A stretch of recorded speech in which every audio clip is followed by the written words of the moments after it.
High. তো day 8 এর পরে আবার আসলাম আপডেট নিয়ে যে কতটুকু পড়াশোনা করেছি। মেবি যারা আপনারা আছেন তারাও হয়তো বার কাউন্সিল এক্সাম দিচ্ছেন বা ভবিষ্যতে দেবেন, তো তাদের জন্য বলে রাখি, পরীক্ষা কালকে যখন নোটিশটা পেলাম যে 22 তারিখে হবে এক্সাম, তখন পড়াশোনার স্পিডটাই কমে গেল।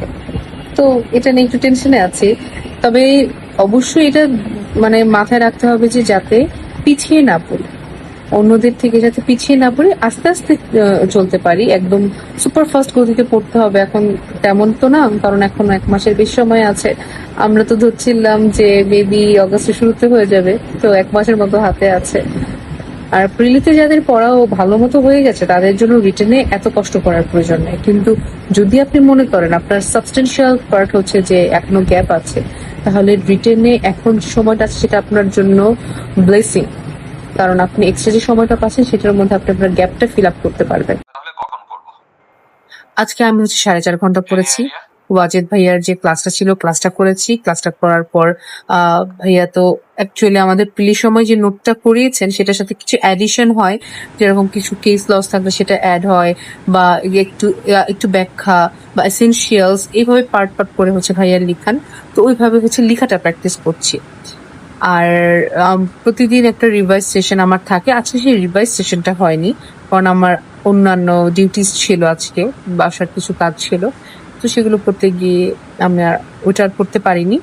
আর সেটার জন্য খুব একটা যে ক্ষতি হয়েছে তা না, কারণ আগামী দিন আমি ওটা রিভাইজ করলে হচ্ছে ক্ষতিটা পুষিয়ে যাবে।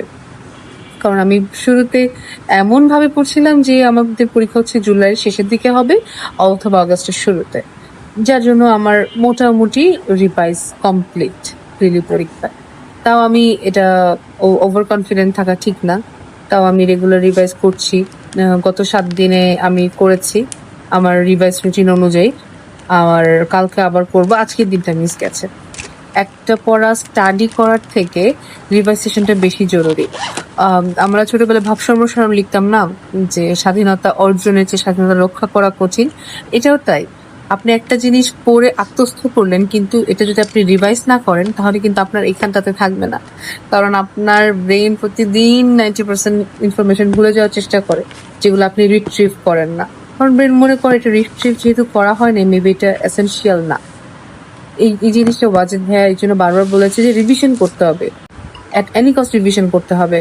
আমাদের অনেকে বলি একটা প্রসেসের মধ্যে দিয়ে যেতে হয়, যেটা আমি প্রিলি পরীক্ষা দেওয়ার পরে বুঝেছি। কারণ প্রিলি পরীক্ষা দেওয়ার আগে মূলত এত ইনফরমেশন মানুষ কিভাবে পড়ে, এত সেকশন, এত অর্ডার, এটা তো ইম্পসিবল।